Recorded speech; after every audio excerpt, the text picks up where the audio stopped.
जबलपुर वर्गी हादसे के बाद स्थानीय प्रशासन अलर्ट मोड पर है। जिला प्रशासन ने यहां सख्त आदेश जारी करे हैं।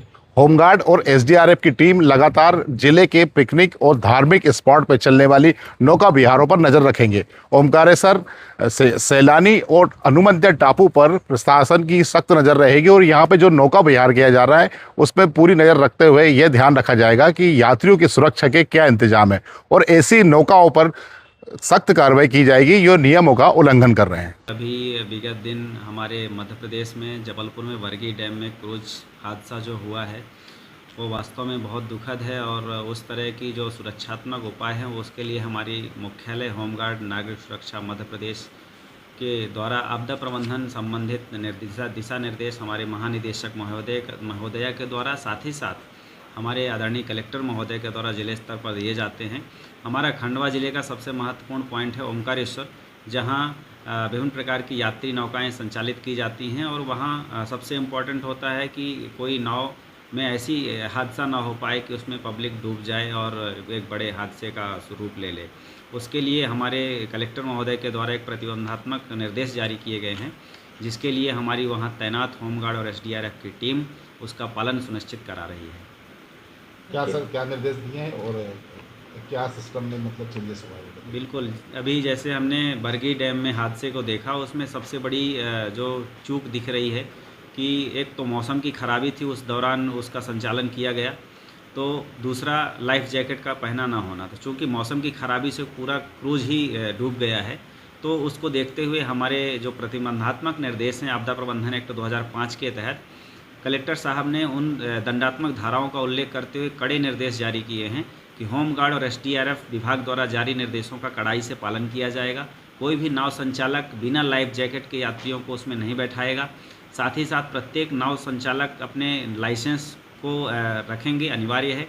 साथ ही साथ ये निश्चित किया गया है कि नियंत्रित गति से स्पीड बोट का संचालन करेंगे और ख़राब मौसम में और विभिन्न ऐसे त्योहारों में जब उसका संचालन प्रतिबंधित हो उस समय नौका का संचालन बिल्कुल नहीं करेंगे।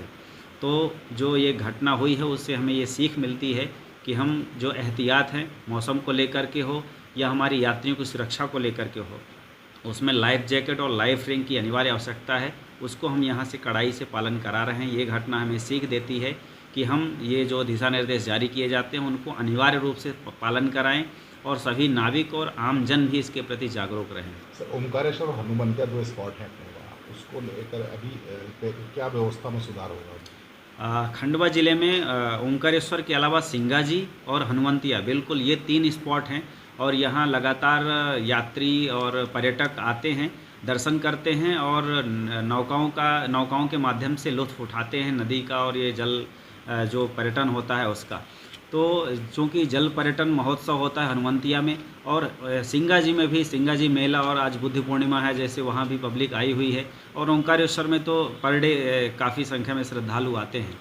तो उसके लिए जहाँ जहाँ भी नौकाओं का संचालन है, ये जो आपदा प्रबंधन एक्ट 2005 के द्वारा दिए गए कलेक्टर साहब के निर्देश हैं, वो प्रत्येक खंडवा जिले के ऐसे जल स्तर क्षेत्र जहाँ नौकाओं का संचालन हो रहा है उसके लिए पालन करना बाध्यकारी है।